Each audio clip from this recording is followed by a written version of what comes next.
syariat umat Nabi Muhammad ni adalah syariat yang paling sempurna. Sebagaimana saya pernah mengajar di masjid, surau-surau lain saya pernah sebut tentang kelebihan syariat Nabi Muhammad sallallahu alaihi wasallam ataupun kita sebagai umat Nabi Muhammad. Nabi kata nahnul akhirun, kami ni adalah, kita semua ni adalah umat yang akhir, tetapi kita dibangkit dihisab al-awwalun minal awwalin.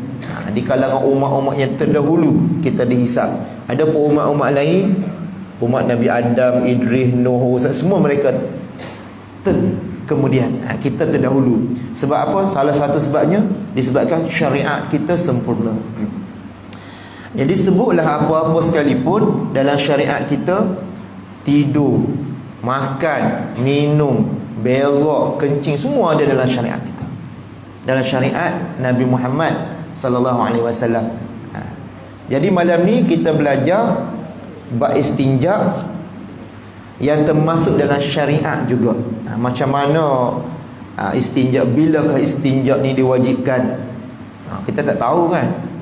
Umat-umat dulu tak paksa berak. Orang yang pertama yang beristinja, kalau ikut hadis Nabi dalam kitab ni, dia sebut ialah Nabi Ibrahim alaihissalam. Jadi itu yang pertama. Yang kedua, istinja ni juga adalah sekiranya tidak sempurna, dia dikira di antara salah satu daripada dosa-dosa besar, bukan dosa kecil. Istinja ni, basuh kencing dan basuh berak ni, ataupun qada hajat lah, hajat besar, hajat kecil. Kedua-dua ni walaupun bunyinya hajat kecil, qada hajat kecil, tapi dia tetap dosa besar kalau kita tak basuh dengan sempurna. Itulah di antara perkara-perkara yang berkait dengan istinja.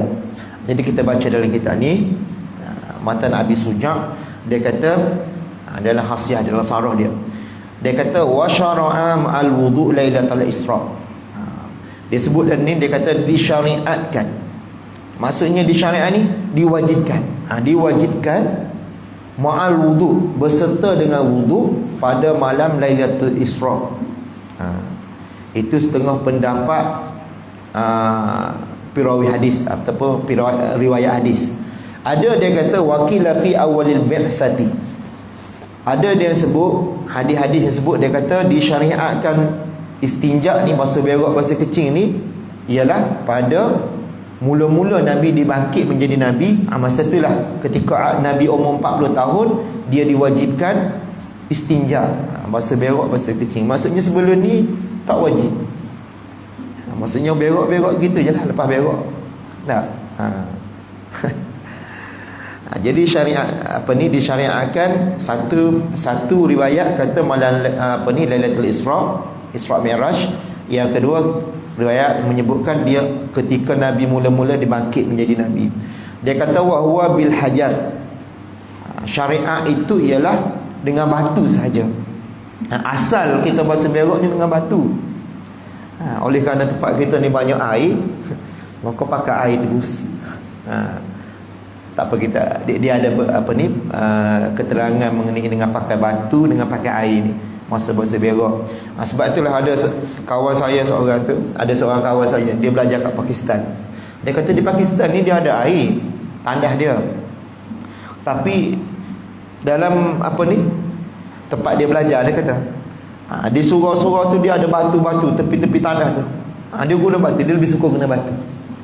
Sebab sunnah asalnya batu, pakai batu. Basuh berak tu lah, basuh berak, basuh kencing. Kalau kencing dah sapuhlah batu. Sunnah asalnya tak sakitnya kena batu tajam, luka. Dia kata rukhsatan wa min khasaisina. Dia ni di antara, kita kena ingat, walaupun basuh berak, basuh kencing, dia ibadat, dapat pahala. Min khasaisina, dia di antara ibadat khusus umat Nabi Muhammad. Dia sebut lagi, dia kata wa amma bil ma' falaysa min khasaisina. Adapun kalau guna air itu bukan di antara khusus untuk umat Muhammad, asalnya dengan batu. Asalnya dengan batu. Dia kata wa awwalu man istanja bihi sayyidina Ibrahim alaihi salatu wassalam, wa dalil alaihi qalu sallallahu. Ada dalil lagi. Dia kata innama ana lakum misla walid. Ini membuktikan bahawa orang yang pertama sekali yang bahasa berak, bahasa kecil ni ialah Nabi Ibrahim. Nabi kata innama ana lakum misla walid, sesungguhnya aku bagi kamu seperti bapakku. Nabi ibarat Nabi Ibrahim seperti bapakku. U'allimukum iza ataitumul ghaid, aku mengajar kamu so, umat lah, kamu ni umatku, sahabat-sahabat dia lah. Iza ataitumul ghaid, apabila kamu pergi berak, fala yastaqbila ahadukum kiblah, maka janganlah kamu menghadap kiblat. Wala yastadiruha, dan janganlah kamu membelakangi, sama ada menghadap ke belakang kiblat ke punggung kita tu. Dan Nabi kata wal yastanji bi thalathati ahjar, dan hendaklah mula-mula sekali Nabi kata hendaklah kamu beristinja. Istinja ni bahasa kecil atau bahasa berak, bi salasati ahjar, dengan 3 biji batu. Laisa fiha rawthun wala rimmah, yang mana batu yang tidak ada padanya najis, wala rimah, dan bukan rimah ni tulang, azmun, tulang, tak boleh guna tulang, guna batu, kayu dan seumpamanya lah. Benda licin pun tak boleh, mesti benda yang kesat. Nanti dia sebut. Dan basuh berak ni dia ada rukun juga. Kita pernah belajar rukun solat. Rukun solat ada 13. Rukun wudu ada 6. Rukun tayamum ada 4. Rukun mandi wajib ada 2. Setengah-setengah kitab kata ada 3. Dan basuh berak ni ada 4 rukun dia. Wa arkanuhu arba'atun. Kalau orang tanya kita rukun basuh berak ada berapa? Tak boleh jawab, malu. Malam ni kita belajar. Rukun yang pertama dia kata mustanjim. Mustanjim ni maksudnya wahwa sakhsun, iaitu orang. Yang apa ni, yang untuk dapat pahala syariat Nabi Muhammad ni pertama mesti orang. Kalau kambing tak payah basuh berak. Rukun yang pertama.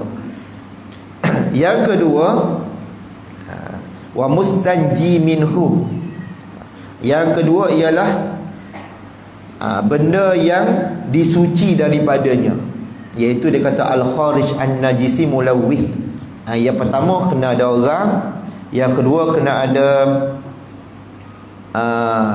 benda yang keluar, yang ketiga wal mustanji fihi, benda yang keluar padanya, iaitu sama ada kubur atau dubur. Kubur ni hak depan kita, dubur hak belakang. Dubur, kubur ni biasalah, angry bird lelaki, yang perempuan nak panggil apa tak tahu. Yang depan tu dia panggil kubul. Kubul bukan kubur dah. Kalau kubur tu tempat kubur orang mati. Kubul, qaf ba lam, kubul, yang depan. Kalau dubur belakang. Itu yang ketiga. Dan yang keempat mustanjibih, benda yang diguna untuk bersuci dengan dia, wa huwal ma'u aul hajar, iaitu air ataupun batu. Ada 4 rukun. Pertama orang, yang kedua najis, yang ketiga tempat keluar tu, kena ada tempat keluar tu. Kalau keluar tempat lain tak jadi. Keluar kot telinga, kot hidung tak jadi. Yang ketiga, yang keempat air ataupun yang keempat lah air ataupun batu. Kita boleh guna salah satu, air atau batu. Kalau kemarau guna batu, kalau air banyak guna air. Dan ada satu hadis lagi, satu hadis ataupun ada riwayat daripada Ibn Abbas. Dia kata wa syara'al istinja li wat'il huril 'ain, kama qala Ibn Abbas. Ibn Abbas kata di antara disyarakkan istinja ni, dia kata untuk bersama dengan bidadari. Sebab bidadari ni lebih suka kepada orang yang bersuci. Lepas tu disunatkan Ibnu Abbas kata wa yusannu an yaqula ba'dahu, selepas masuk berak kita baca Allahumma tahhir qalbi minan nifaq, ya Allah sucilah hati aku daripada munafik, wasim farji minal fawahish, dan jagalah kemaluan aku daripada benda-benda yang buruk. Kemaluan kita suka buat benda buruk, banyaklah benda buruknya kalau cerita.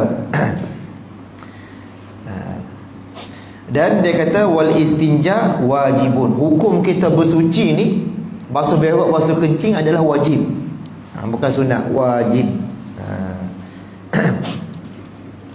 Dan dia sebut, dia kata wa adabul qadah haja wal istinja wa huwa min najautu syai'. Kenapa? Wal istinja wa huwa min najautu syai'a ai qata'tuhu. Dia biasa dalam bahasa Arab ni, kalau kita baca kitab-kitab Arab ataupun kita baca tafsir ataupun hadis atau apa-apa ilmu, kita kena memahami bahasa.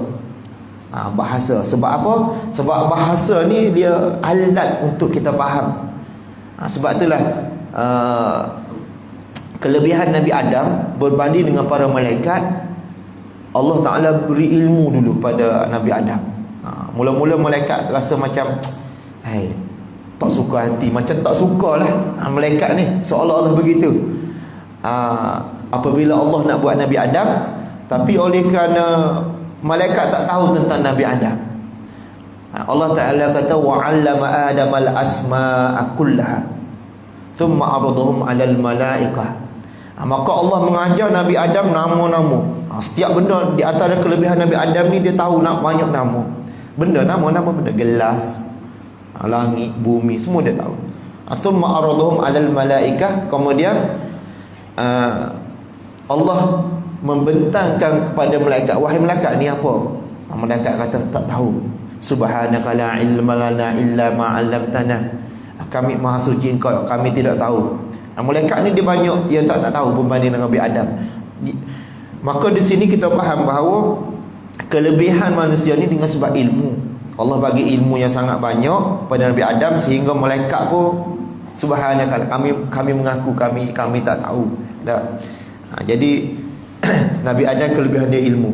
Jadi dalam kita nak memahami apa maksud istinja, biasa dalam kitab-kitab besar dia akan bahasa dia.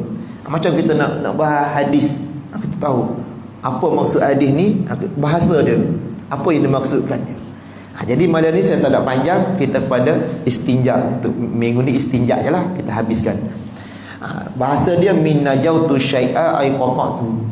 Istinja ni maksudnya lepas aku daripada sesuatu, au qata'tu, ataupun aku buang dia. Maksudnya kita buang najis kita lah. Sebab dalam syurga, kita duduk dalam syurga, kita tak berak dah. Bagus kalau kita baca hadis-hadis sekali kehidupan dalam syurga. Saya ada satu kitab Arab jugalah, kehidupan dalam syurga. Kita tak kenal syurga, sebab itu kita tak lagi buat ibadat. Kita kenal kehidupan kita sehari-hari atas muka bumi macam ni je. Maka bila kita tak kenal syurga, maka kita kurang buat ibadat. Sebab di syurga nanti kita tak berak dah, tak kencing, tidak ada tandas dalam syurga. Allah tukar makanan yang kita makan jadi minyak wangi, kasturi dan sebagainya. Lepas tu dia sebut, dia kata itu bahasa faka'anna mustaji yaqta'u bil azaz, seolah-olah orang yang basuh berak atau kencing, dia memutuskan diri dia daripada penyakit. Sebab tahi dan air kencing ni penyakit. Kalau kita tak buang, dia akan bercampur dalam perut kita, daging, darah kita, maka akan menjadi nanah dan sebagainya. Sebab itulah orang yang tak berak, tak kencing ni, kalau pergi hospital, dia tebuk, dia korek dan sebagainya. Doktor kan yang berani dia tebuk perut manusia. Dia nak jadi doktor, dia kena berani lah, tebuk perut, potong perut dan sebagainya. Dia kata wal istinja'u wajibun, adalah hukum dia adalah wajib min khurujil bauli wal ghaid. Sama ada keluar air kencing ataupun keluar najis. Najis ni taik lah. Dan disebut lagi wajibula 'alal fauri, bal inda iradatil qiyam ila solat. Dan basuh berak ni dia bukan wajib segera. Ada ibadat dia wajib segera. Contohnya kita bangun pagi nak. Kita bangun pagi. Bangun pukul 8 pagi. Maka ketika tu ibadat subuh kita ketika tu kita tak perlu niat qada. Dalam mazhab Syafi'i kita tak perlu niat qada. Kita niat usolli fardhu subhi raka'atain lillahi ta'ala. Allahu akbar pukul 8. Sebab kita bangun lambat. Tapi lepas bangun tu kita terus basuh tangan, basuh muka, wuduk, terus solat. Tak boleh lengah-lengah ketika itu. Kalau kita lengah-lengah kena qada. Hukum dia. Itu di antara apa ni? Syariat wajib. Tak perlu qada. Tapi kalau kita dah dengar azan, kita tidur balik, lepas tu habis subuh, bangun kali kedua tu kena qada. Hukum dia. Kalau kita niat ada, tak sah solat kita. Dan hukum basuh berak ni dia kata wajibul 'alal farid, wajib dia tidak perlu segera, tapi inda iradatil qiyam ila salah, wajib dia maksudnya kalau kita berak kita boleh tangguhlah nak basuh. Tapi wajib dia ketika kita nak mendirikan solat atau perkara-perkara yang perlu kepada kebersihan, maka ketika itu baru jadi wajib. Macam wuduk lah. Wuduk ni hukum dia sunat je, tapi bila kita nak salat dia jadi wajib.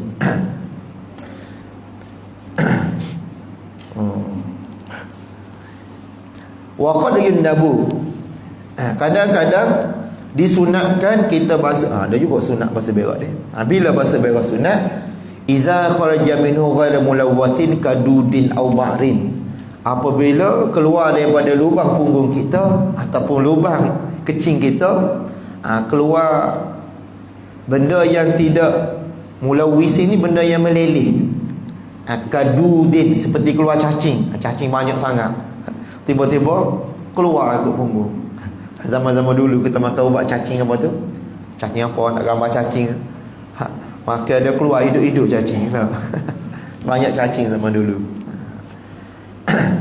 Au marin, ataupun keluar rambut daripada punggung kita makan nasi keluar rambut. Jadi ketika tu disunat sahaja basuh. Kalau kita cabut tak basuh pun tak apa.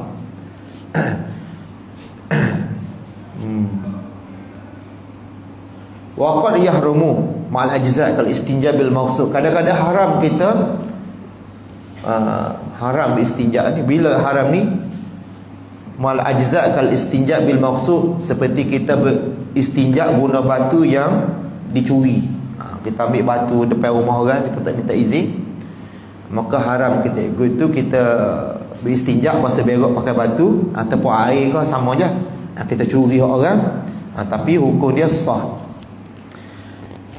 Ada juga yang haram sah dan haram tak sah. Macam kita solat pakai kain orang curi, kain yang kita curi, hukum kita pakai kain curi, solat kita sah, tapi perbuatan kita tu haram. Macam istinja ni, kalau kita basuh berak pakai batu yang curi, haram, hukum dia sah. Ada juga haram, hukum dia tak sah. Kita ambil batu-batu ataupun masjid kita ke pakai batu, jadi dia terkompak ke apa, kita ambil batu masjid tu, haram hukum dia dan tak sah. Sebab batu-batu binaan masjid ni dia hukum dia seperti tulang. Dia di antara yang dihormati.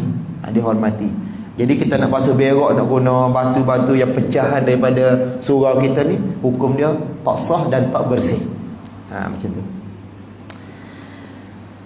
Lepas tu dia kata bilma, hukum dia wajib bersih dengan air, au hajarin, atau hajar, ataupun dengan batu. Diberi dua pilihan. Sama ada kita nak basuh dengan air boleh juga, ataupun nak basuh dengan batu pun boleh, ataupun nak basuh kedua-duanya pun boleh. Kita guna batu dulu, lepas tu guna air. Boleh. Cara basuh berak tak?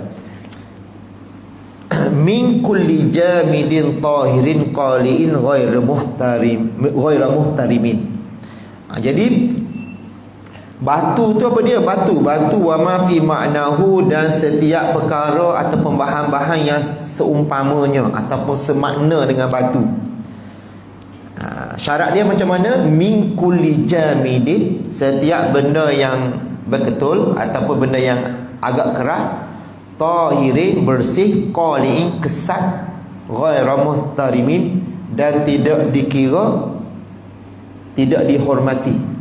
Dihormati maksudnya kita tak hormat ni, maksudnya kita boleh guna dia lah, tapi kalau tulang tak boleh. Kita nak basuh berak dengan tulang tak boleh, sebab dia di antara ataupun makanan kering, nasi kita kering kita jemur atau kering kita buat basuh berak, tak boleh. Sebab itu di antara bahan-bahan yang dihormati dalam Islam. Tulang ni kalau kita tengok dalam kitab-kitab besar, dan kitab ni saya ingat apa ada kataan kaunihi ta'amul jin. Dia kata ihrakan au kaunihi ta'amul jin. Tulang ni adalah makanan saudara kita di kalangan jin. Walakin al-afdal, yang lebih afdal untuk bahasa berak, dia kata awwalan bil ahjar summiyat badwaha bil ma. Yang lebih afdal kalau kita nak basuh berak atau basuh kencing, yang pertama dengan batu, kemudian diikuti dengan air, saniya bil ma. Yang kedua kita basuh menggunakan air. Mula-mula batu dulu. Tapi dia ada syarat dia lah. Syarat dia sekejap lagi. Salah satu masahat walau bisalah sati atrafil hajar. Dengan yang wajib ni ialah 3 kali sapuhan. Sapu kali pertama, kalau kita ada 3 biji batu, sapu kali pertama kita buang. Sapu lagi kali kedua, kita buang. Sapu lagi kali ketiga, buang. Dah cukup. Tapi kalau kita nak lebih boleh. Lebih dia syarat itat. Dia kata itat maksudnya dalam kiraan ganjil, kita tak confident, kita tak yakin, maka kita sapu kali kedua tak bersih lagi. Kita ketiga pun tak yakin, kita buat kali keempat. Bila buat kali keempat, mesti kita tambah lagi sekali, jadi kali kelima. Jangan batu tajam sangat, nanti berdarah pun. Sebab apa? Bila kita tahu hukum ni, manalah tahu suatu hari nanti kita dilanda kemarau.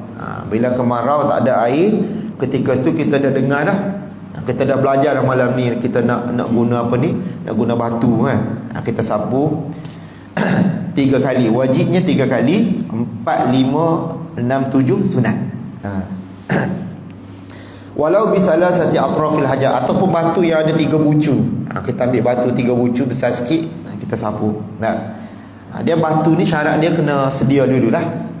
Kena sedia sebelum kita berak. Kita jangan pergi berak lepas tu pergi cari batu. Lepas berak cari batu. Bila cari batu, tarik di punggung tu dia mulawwas, dia panggil, meleleh. Bila meleleh tak boleh guna batu dah. Dia kena guna air. Sebab tu kena sedia batu dulu. Macam kita kafan orang mati lah. Kita kena sedia kafan dulu baru kita mandi. Tak boleh kita mandi dulu lepas tu baru sedia kafan, jadi lambat. Sedia kafan dulu. Ni kena sedia batu dulu. Kaedah dia. Wa yajuzu an yaqtasiral mustanji 'ala al-ma' aw 'ala thalathati ahjarin. Dan harus masih boleh. Boleh bagi orang yang basuh berak atau basuh kencing, dia nak menggunakan air sahaja ataupun menyapu dengan batu sebanyak 3 kali. Yungki bihinnal mahal, yang membersihkan tempat. Tempat ni lubang punggung tu lah, lubang punggung kita tu. Kita sapu lagi sekali. Masa kita duduk tengah mencangkung tu, jangan kita bangun lah. Kalau kita bangun, dia akan mula was, dia akan meleleh, dia akan tergesek punggung tu. Masa tu tak boleh guna dah batu. Ya? Kalau berak cair berak cair tengoklah di luar lubang punggung tu dia meleleh ke tak. Kalau tak meleleh boleh guna, kalau dia meleleh tak boleh. Itu kaedah berak cair lah. Dia sebab semua benda, cuba sebut benda yang tidak berkait dengan syariat, semua berkait dengan syariat. Hatta berjudi sekali pun hukum dia haram, syariat juga. Apa kita nak sebut benda yang tak ada kaitan dengan syariat hidup kita? Semua berkait dengan syariat. Tidur dalam tanda, ya Allah aku tak sebut nama mula tanda ni kerana aku memuliakan nama-Mu, dapat pahala. Walaupun kita tak subhanallah dalam tanda kan. Kita tak nak sebut nama Allah dalam tanda, kita bagi tahu ya Allah aku tak boleh sebut nama-Mu dalam tanda sebab aku memuliakan nama-Mu. Kita dapat pahala, berkait dengan syariat juga. Naik kereta, baca doa, kias dengan unta Nabi. pun syariat juga. Cuba sebut benda yang tak berkaitan. Makan, baca doa, bersyukur, semua syariat hidup kita. Jadi ini tentang berak ni. Malam ni tentang berak. In hasalal intiqa'i biha, sekiranya terhasillah bersih dengannya dengan 3 kali sapu.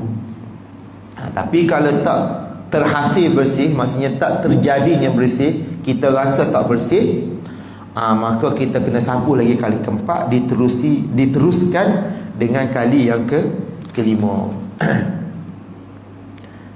Mana tadi? Sekejap, cari tentang kita basuh. Kita basuh ni apa hukum sekiranya walau ni yang penting ni, hak biasa ni, walau kalma'il azbi. Lepas tu dia sebut wajib istimalu qadri minal ma'i bihaitsu yaghlibu an zanni. Ada wajib kalau kita guna air, dia kata kita nak basuh berak, istimali qadri minal ma', menggunakan air sekadar bihaitsu sekira-kira yaghlibu an zanni, yang menguatkan zan kita. Zan ni sangkaan. Zan ni sangkaan. Dia ada, kalau zan ni sangkaan kepada bersih, kalau syak sampai aku ni bersih ke tak, itu sama berat. Bersih dengan tak bersih dia panggil syak, sama berat. Zan ni lebih kepada bersih. Satu lagi wahan. Wahan ni dia terus kepada tak bersih. Aku tak bersih lagi, tu wahan. Kalau aku ni bersih ke tak, itu syak dia panggil. Macam kita sembahyang, Allahu Akbar, aku niat zuhur ke niat asar tadi, maka tak jadi solat kita. Kena yakin aku niat asar baru jadi. Tapi kalau kita duk syak dalam hati, zuhur ke asar, zuhur ke asar, dua-dua tak jadi, batal solat kita, kena takbir semula.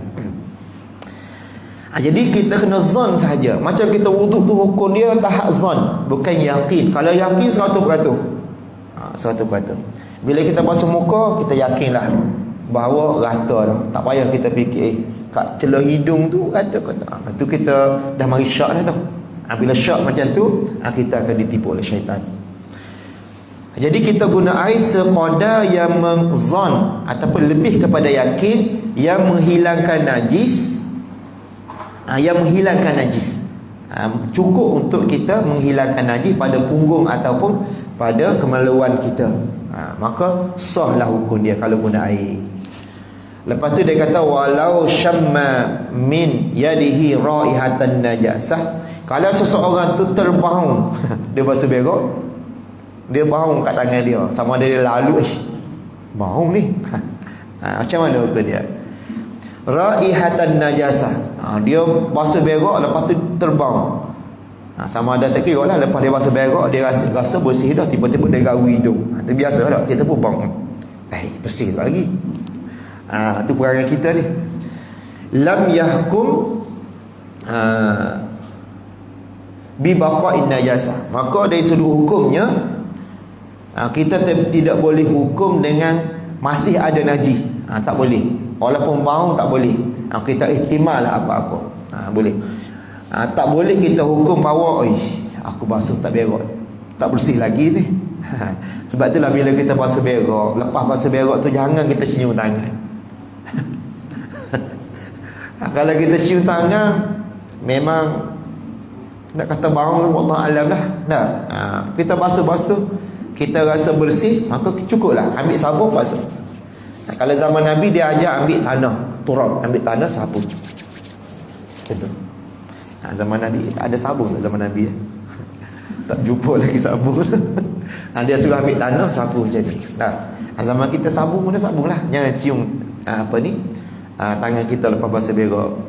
Wa in hakamna ala yadihi bin najasah fayaghsilu yadahu faqat. Kalau dah kita kata di tangan kita ni ada najis ni, bau kuat ni, kita basuh tangan je, tak perlu basuh punggung kita, tak perlu kita basuh lagi. Kalau kita basuh lagi kat dia tak habis, basuh bau lagi, alah berdarah punggung kita. Sebab punggung tu dia lembut, tempat yang lembut. Dia ada cara basuh berak lah. Basuh kita yakin bersih. Tapi dalam kitab ni dia sebut dia kata tanda-tanda bersih. Ni saya tak boleh terfikir juga ni.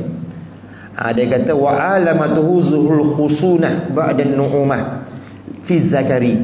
Dia kata alamat ataupun tanda-tanda hilang najis daripada punggung kita ataupun pada kemaluan kita, dia kata rasa kesat bila kita rosak-rosak kan, mula-mula licin sebab ada najis kan. Kalau guna air ni, kalau guna air kita basuh rosak, rasa kesat ba'da nu'umah. Selepas sebelum ni kita rasa licin. Bila ada najis kan licin kan, kita rosak-rosak sehingga kita rasa kesat di punggung kita tu. Maka itu bersihlah tu. Fiz zakari, pada orang lelaki. Wa ammal unsa bila aksi. Ada kata ni, ada pun orang perempuan, yang ni saya tak tahu ni. Bila aksi, orang perempuan bila dia berak, dia akan rasa rasa kesat dulu, lepas tu licin baru bersih. Yang ni saya tak boleh terbayar ni, kena balik tanya bini masing-masing macam mana betul. Dia terbalik perempuan. Ada.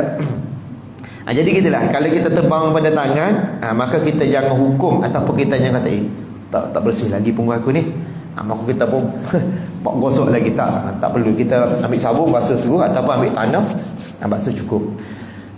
Wa in hakamna, sekiranya kita hukum kat kita rasa betul-betul ada najis, kita basuh-basuh, rasa kesat dah kat punggung tu, tapi masih ada teruk ni, kita basuh tangan je, tak perlu basuh punggung tu. Tu dia. Dia kata waqala ba'duhun, kata setengah ulama, dia kata ma la yatahaqad annaha fi batinil usmi, selama mana kita tidak yakin ada dalam di tangan kita, kalau kita tak nampak kita tak nampak apa semua. Tetapi kalau kita nampak ada najis tu, maka kena cuci jugalah. Kita kena suci lagi punggung. Maksudnya betul-betul tak suci lagi dah tu punggung kita. Kalau memang nampak di kat kuku kita ada air kuning ni, apa ni, rupa-rupanya tahi kita dah tak bersih. Maka kena cuci lagi lah punggung. Tu kaedah dia dah. Gitulah. Walakin ni kita baca lagi, wa yajuzu wal azdad, kalau tak bersih kena tambah lagi batu. Fa in arada al iktisar ala ahaduhuma fal ma afdal, kalau dari sudut afdal batu dengan air mana lebih afdal, maka jawabnya air. Walaupun asal sunnah dengan batu, tapi dari sudut afdal air. Li'annahu yuzilu ainin najasah, sebab air ni dia menghilangkan aini zat najis ataupun zat ain ni apa? Ain ni benda ketul dan najis kita lah. Wa asaruha, dan kesan najis. Azannya ikut masuk.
asyhadu anna Muhammadar Rasulullah.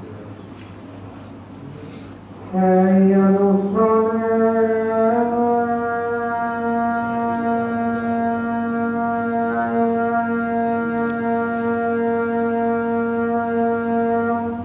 La haula wala quwwata illa billahil aliyyil azim.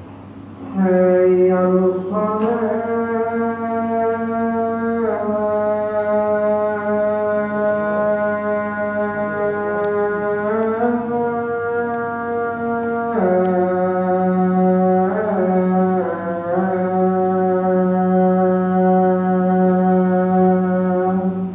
La haula wala quwwata illa billahil aliyyil azim. hayya 'alal falah. La haula wala quwwata illa billah.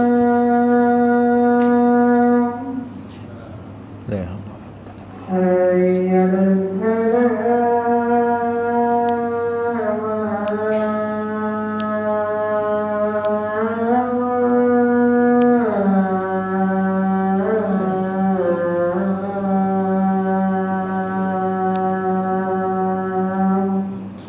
La haula wala quwwata illa billahil azim. Allahu Akbar.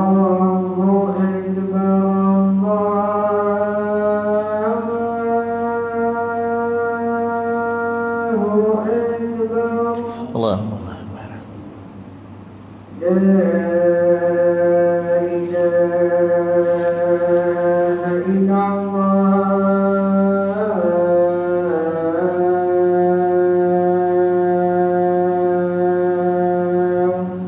La ilaha illallah Muhammadur Rasulullah. Allahumma rabb hadhihi ad-da'wah wa salatu sayyidina wa dhurriyyatan aliyatan rafi'atan. Kita sambung sikit lagi, kita perhabislah tajuk ni. Kita habiskan ya. Sebab tak banyak tajuk. Ada seterusnya dia kata syarat istinja dengan batu alla yajifal kharijul najisi. Dia ada 3 syarat. Syarat kita nak guna batu untuk bersuci, pertama dia kata tidak kering lubang punggung. Al kharijul najisi ni tempat keluar najis, lubang punggung lah, ataupun lubang Angry Bird kita tu tak kering, belum kering lagi. Kalau kering tak boleh dah. Itu yang pertama. Yang kedua, kalau kita nak guna batu juga, wala yantakulu an mahali khurujihi, tidak berpindah najis daripada tempat keluar dia. Sebab tu saya kata tadi, kalau kita nak guna batu, kita kena ambil batu boleh pocek dulu. Boleh pocek dulu. Batu bersih apa, boleh pocek. Lepas berak terus je sapu, buang. Jangan kita bangun nak pergi ambil, nanti lubang punggung tu meleleh dengan najis, ataupun najis keras pun dia akan melekat tempat lain. Tidak berpindah.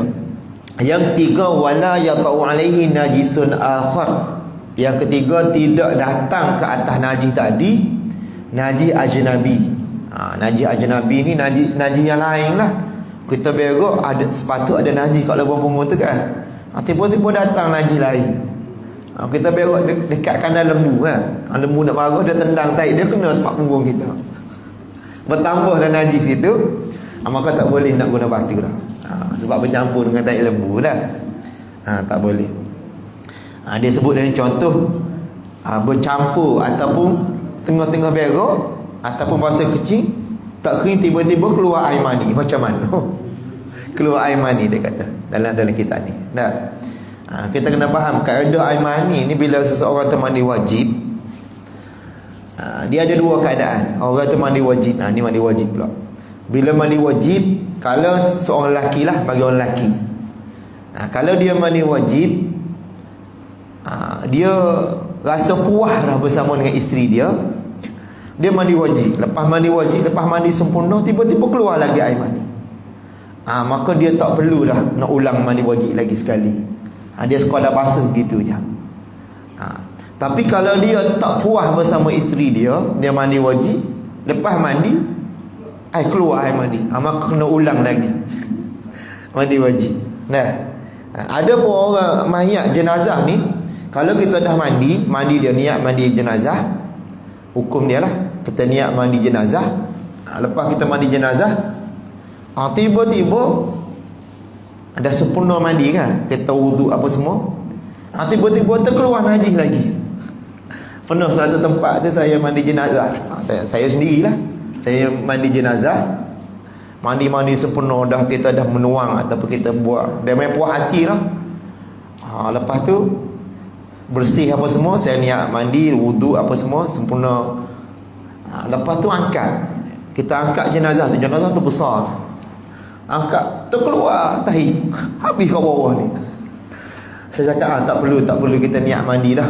Tak perlu niat mandi jenazah, sebab mandi jenazah ni di antara kena mandi wajib kan. Sebab kita hanya perlu cuci najis dia, lepas tu kita wuduk baru. Sempurnakan itu ya. Mandi wajib ni sekali je sebenarnya. Untuk jenazah tak, yang keluar najis mandi kali-kali keluar tak perlu. Sebab tu saya lebih suka kalau jenazah ni lepas mandi kita angkat pakai mengusung daripada tempat mandi. Tu bagi pintu besar kan. Kita takut terjadi macam hari itulah. Bila angkat, dia pergerakan usus dalam tu menyebabkan keluar najis. Habis bila saya tanya ayah dia cakap, arwah ni ada apa? Dia kata dia sebelum dia meninggal, dia mengejutkan. Dia makan asam, dia kata, oh sakit perut. Memang keluar cair lah najis dia. Kena cuci lagi sekali. Cuci, lepas tu wuduk balik. Saya suruh angkat elok-elok, takut pergerakan kan.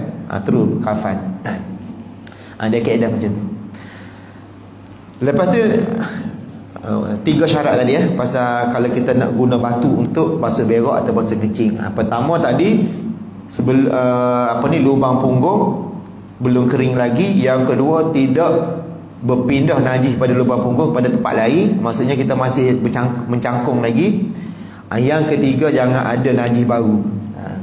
Lepas tu dia kata wajajtanibu istiqbalal qiblati, dan wajib menjauhi daripada menghadap kiblat. Ini kalau kita berak di tanah lapang. Kita berak zaman dulu kan, tak ada tandas, berak atas padang. Zaman-zaman saya kecil. Yang umur 40-an, 50-an ni pernah lah lalui benda-benda macam tu kan. Kalau duduk kampung lah, kita berak atas padang, tengok orang tak ada, ambil kain, berak gitu lah. Tak boleh menghadap kiblat. Hukum dia haram, berdosa. Al-ana, kiblat tu kiblat yang sekarang, wahiyal Kaabah, wastidbaruha, ataupun kita membelakangi. Kita tak ada kiblat, kita belakang, ada kot ni punggung kita. Haram juga. Fi sahara, dia kata biasanya sahara ni padang lah. Illam yakum bainahu wa baina qiblatan satir, kalau tidak ada di antara dia dengan kiblat tu penutup. Satir ni maksudnya kalau kita duduk kat padang, kalau kita nak berak, nak berak kat ni takut orang nampak, berak sebelah ni takut orang nampak, ini arah kiblat, orang tak nampak. Jadi kita ambil kain, kita tudung letak sikit, kita berak situ. Sekiranya tidak ada satir, aukana, ataupun ada satir. Satir ni penghalang, kita ambil kain, kita letak sedikit. Tapi dia kata lam yablugh sulusai zira'in, kain tu terlampau rendah sehingga tidak sampai 2/3 hasta. Ni satu hasta, maksudnya kita letak kain tinggi ni je, daripada sini atas tanah lah, atas tanah. Sekadar ni je satu hasta. Tapi kain dia ni ataupun tak kira sama ada kain ataupun benda-benda yang menutup arah kiblat tu, letak kayu ke, mesti tinggi ni, daripada sini sampai tanah, daripada sini sampai sini, daripada tanah ke atas dah. Syarat dia. Ni semua ada hadis sebenarnya. Kalau kita baca hadis ahkam dalam yang Dr. Nik Zain tu, hadis Bulughul Maram tu ada pasal istinja ni. Semua hadis. Dia mesti sekurang-kurangnya tinggi penutup tu 2/3. 2/3 hasta. Kalau kurang, maksudnya setakat ni lah, kita bagi 3, 1, 2, 3. Setakat ni cukup lah. Tapi kalau kurang tu tak boleh. Au balaghahuma, ataupun penutup tu cukup 2/3. Dia kata wa ba'uda anhu aqsara min salasati azru'in, tapi jarak antara dia dengan penutup tu lebih daripada 3 hasta. Maksud penutup kat situ dia ukur lebih ni tak boleh. Itu kalau di atas padang ataupun dalam bangunan. Bangunan pun sama. Contohnya dalam dewan, kita berak, tak apa, aku dalam dewan, tak boleh, dalam dewan pun tak boleh. Kalau menghadap kiblat tak boleh dalam dewan. Hukum dia sama seperti atas padang. Dia mesti ada penutup. Beza dengan dia kata illa al-bina udda li qada'il hajat. Malaikat ada bangunan yang dibina untuk tandas lah ni, toilet kan, tandas. Tandas tak apa, walaupun menghadap kiblat ke apa semua, tak apa. Walaupun menghadap ni kita berok menghadap kiblat, kalau ada tandas tak apa.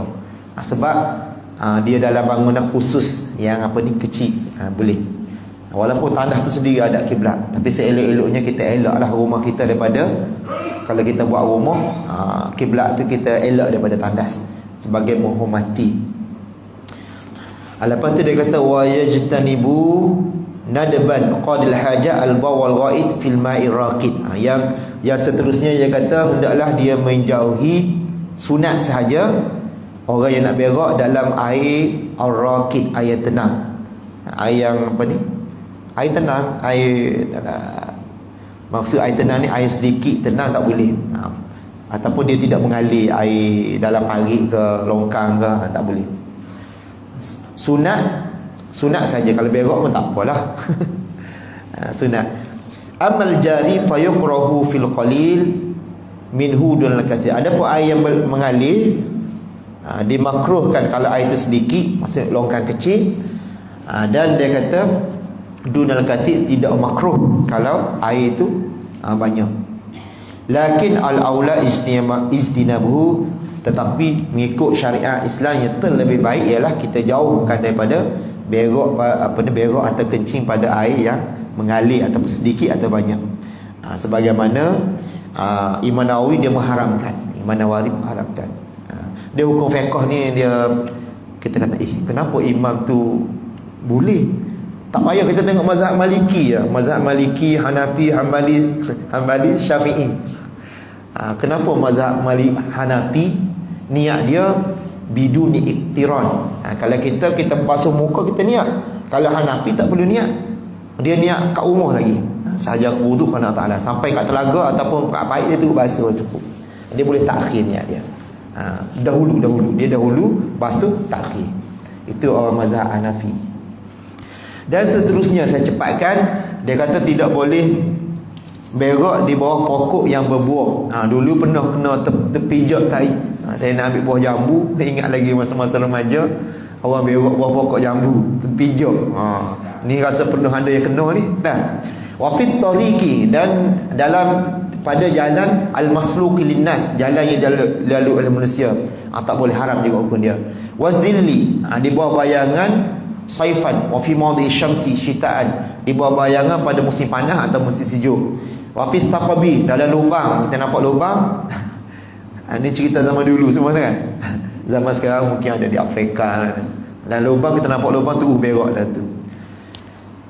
Lepas tu dia kata wala yatakallamu, dan tidak boleh ni bukan maksud haram sini.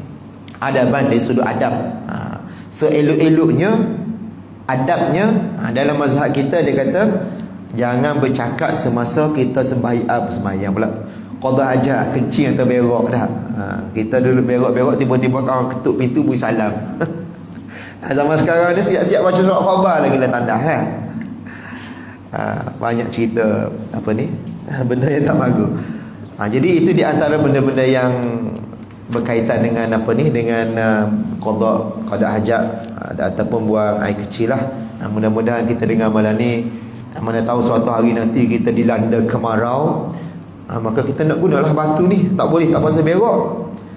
Sebab kita ni umat Nabi Muhammad, umat yang terbaik, Allah ajar semua. Maka kita gunalah mana-mana ilmu yang kita belajar masa tu, kita guna batu pasal berak. Kalau air ada untuk minum dengan untuk basuh berak, maka air ni kita kena minum. Kita kena pilih untuk minum, basuh berak guna batu. Banyaklah benda-benda yang saya tak baca ni. Jadi setakat itulah untuk basuh berak, basuh kecil, istinja dia panggil. InsyaAllah bulan depan kita belajar fi nawakil wudu, perkara-perkara berkaitan dengan membatalkan wudu. InsyaAllah mudah-mudahan setakat itu sahaja. dan kita semua dirahmati oleh Allah Subhanahu wa taala. A'udzubillahi minasyaitonirrajim. Bismillahirrahmanirrahim. Allah ya muallimah Ibrahim al-hikmata 'allimna ya mufahhim Sulaiman fahimna fafahamna Sulaiman wa kullana ataina hukman wa ilma wa sakharna ma'a Daud al-jibal sabbina wa at-tayra wa kunna fa'ilin ya rabb Sulaiman ya rabb Ibrahim ya rabb Musa wa Isa wa ya rabb Muhammadin sallallahu alaihi wasallam akhrijna min zulumatil jahli wan nisyan bi rahmatika ya arhamar rahimin wa sallallahu ala sayyidina Muhammad wa ala alihi wa sahbihi wa baraka wa sallam walhamdulillahi rabbil alamin.